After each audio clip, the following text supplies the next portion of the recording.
Hello! Kamusta po kayo? Welcome to my YouTube channel. For today, meron po akong i-share sa inyo kung paano tayo gumawa ng cheese muffins. Na-inspire po talaga akong gumawa ng video na ito para ma-share ko naman sa mga nanay na katulad ko kung paano natin makapagawa ng baon para sa mga kids everyday. Mas healthy kaysa mga sa nabibili natin sa labas. Okay? Pwede rin naman itong pampamilya at of course kung gusto nyo inegosyo, perfect po ito. Okay, tara! Let's go! Okay, start na po tayo. Ito po yung mga ingredients na kailangan natin for the muffins. Meron po tayong 2 cups of all-purpose flour.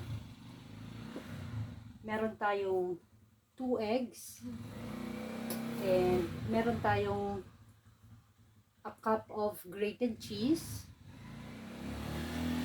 And 1 can of condensed milk. Okay. And then 1/3 of white sugar. Meron tayo ditong baking soda, 2 teaspoon. And 1.5 teaspoon of vanilla extract. And of course, kailangan din natin ng softened butter, 1 cup. And meron tayo ditong at least 3 ounce. So, lagyan nyo lang dyan. Tapos, pwede nyo namang lagyan ng oil yung ilalim para hindi dumikit. Okay. So, make sure na tigay 1 piece. So, okay. Alright, start na tayo. First, ilagay lang natin yung ating all-purpose flour into the bowl. Okay. So may strain na strain natin, and together with 2 teaspoon of baking soda, combine lang natin. Okay. And then sift. Make sure na sinisift natin para walang mga lumps. Okay. Tingnan yan, no? May mga naiiwang mga buo-buo. Yan. Okay. Tapos, after that, pwedeng i-wire so pwedeng ihalo ng konti. Okay. Yan. Halo nyo lang. Then, after makombine yung soda sa ating flour, pwede na itong set aside. Okay. Alright. Tapos next is, pwede namang gagamit tayo ng electric mixer. Tapos first, ang una nating ilalagay is yung ating, make sure na yung butter nyo is softened butter. So kung gagawa kayo, kailangan ilabas nyo na yung butter nyo from the ref. Kahit mga at least 1 to 2 hours para room temperature. Okay, so yan ang unang natin ilagay into the bowl. So, okay. So, sinisimot-simot lang natin. Yan ang maka-importante sa atin kasi mga nanay kailangan make sure na nasisimot lahat. Okay. Okay. Tapos, lagay lang natin, add our white sugar. About 1/3 of sugar. By the way, lalagay ko rin mamaya sa end of the video yung right amount of ingredients. So, pwede na natin itong start.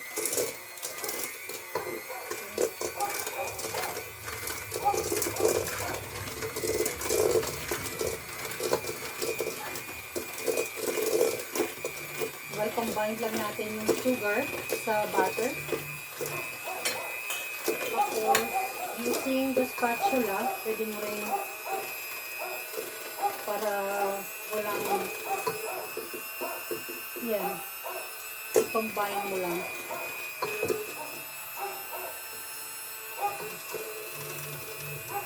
Okay. continue mixing it until makikita mo nag-combine na yung butter at saka yung white sugar. Okay.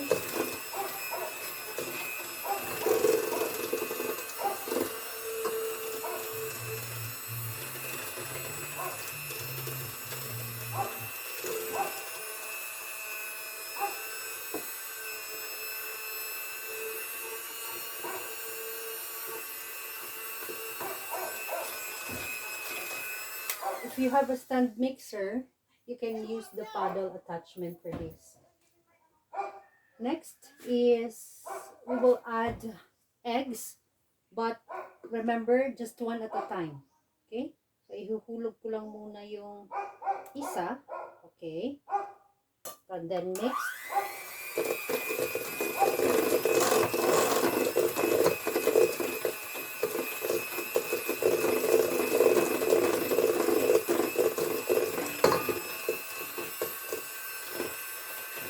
Once in a while, yan, kinocombine natin lahat, no? Using the spatula.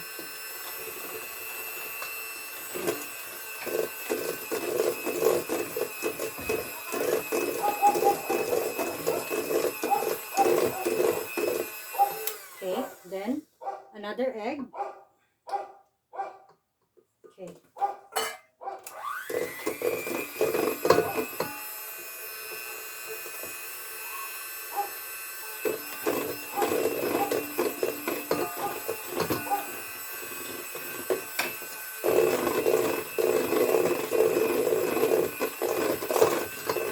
Yan, makikita nyo, smooth na siya until smooth. Yan. Okay. Then, we have to add our 1 can condensed milk. Okay. Kahit anong brand naman, nasa inyo na yan. It's in your own preference. Tapos, you know, simot-simot, we have to make sure that mailagay natin lahat.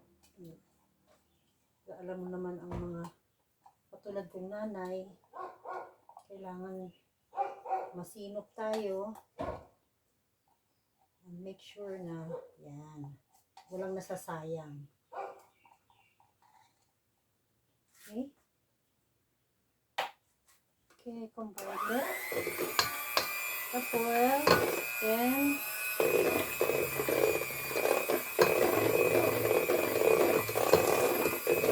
pwede mo na rin idagdag yung ating vanilla extract.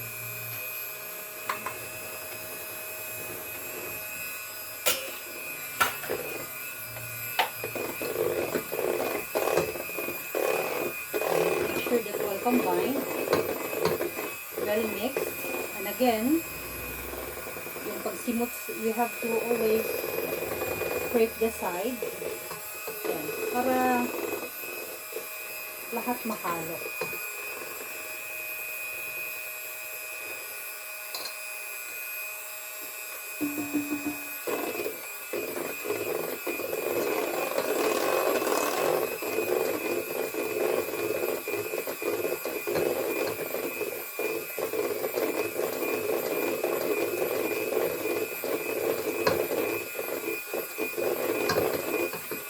Alright?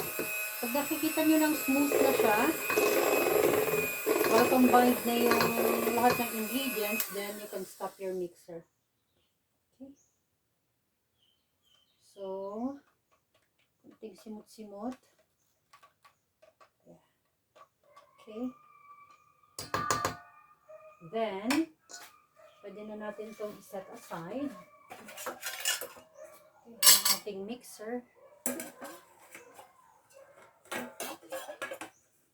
Now this time, we can add on our dry ingredients. And you can use your spatula. Okay? So, i-dump mo lang siya. Pwedeng half muna. Then, try to combine. Yan. As easy as that. Mamaya may finished product ka na, may pabaon ka na sa mga anak mo. Okay. So,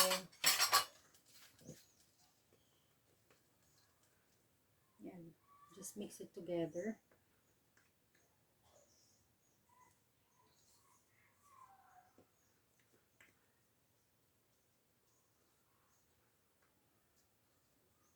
Okay.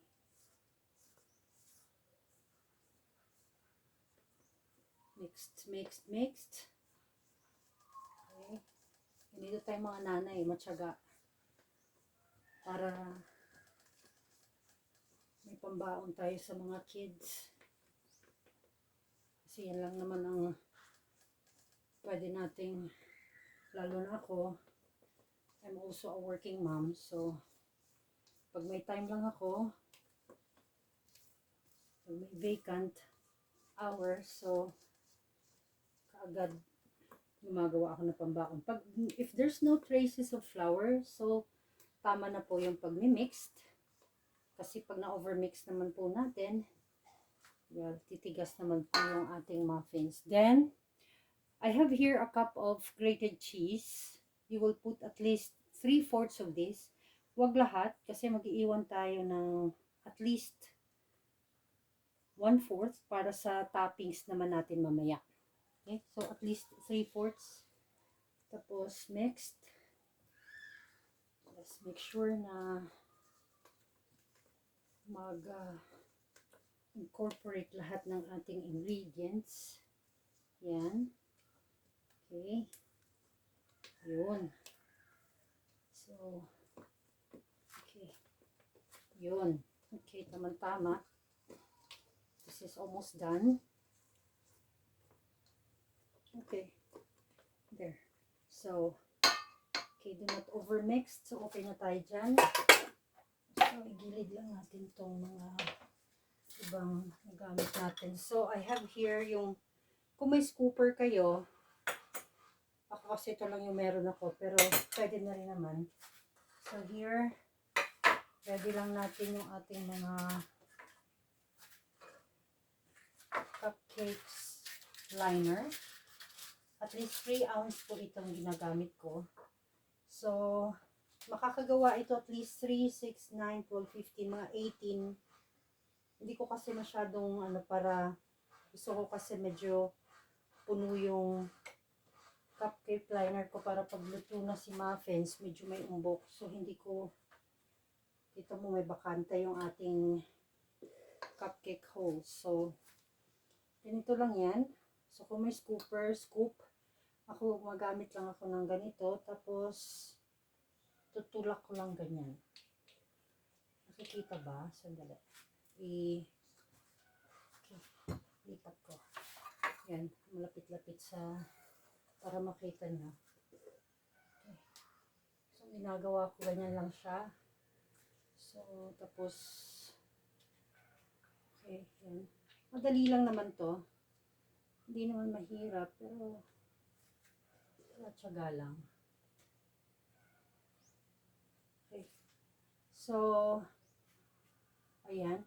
Isa pa. Pakita ko lang. At least 3/4 ng cupcake liner nyo para pag naluto mamaya ma-achieve natin yung medyo maumbok. Okay. Tapos, yan. So, ikakat ko na dito. Papakita ko lang muna kung paano ko siya lalagyan ng cheese sa ibabaw. Okay. So, tatapusin ko lang lahat ng ito. So, pag nakalagay na siyang ganyan, so, pwede mo siyang i-top ng konti.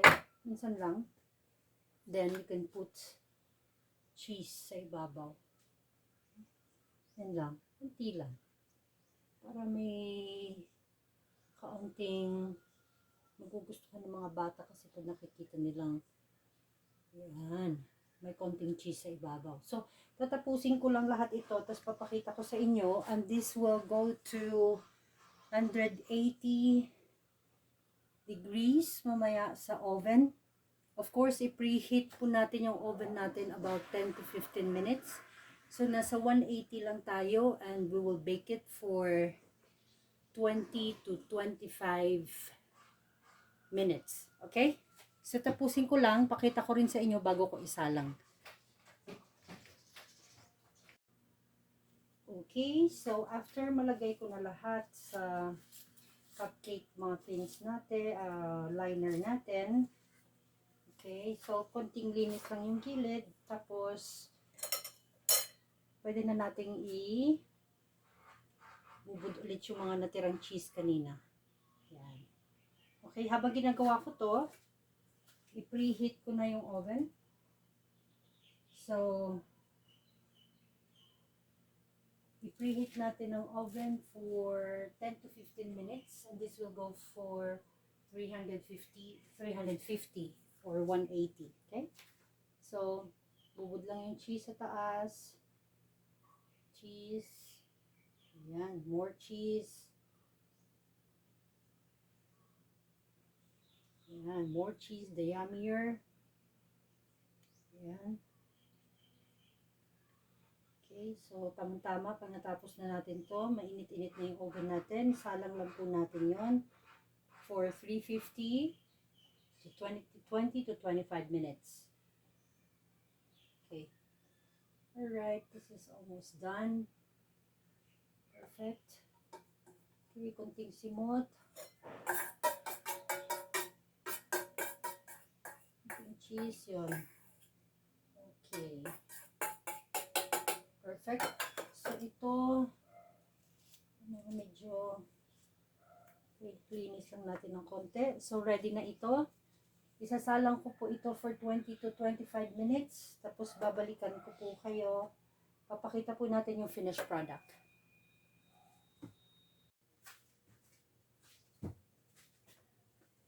Alright, so after 20 to 25 minutes, mga nanay, ito na po ang ating finished product, your cheese muffins.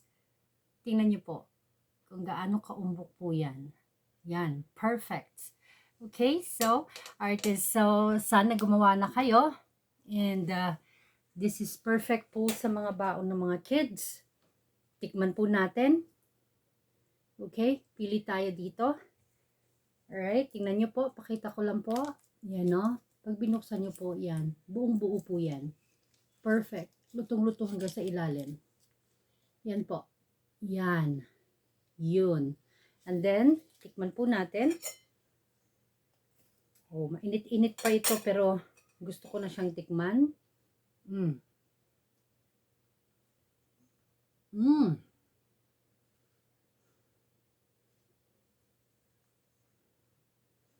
Mainit. Pero,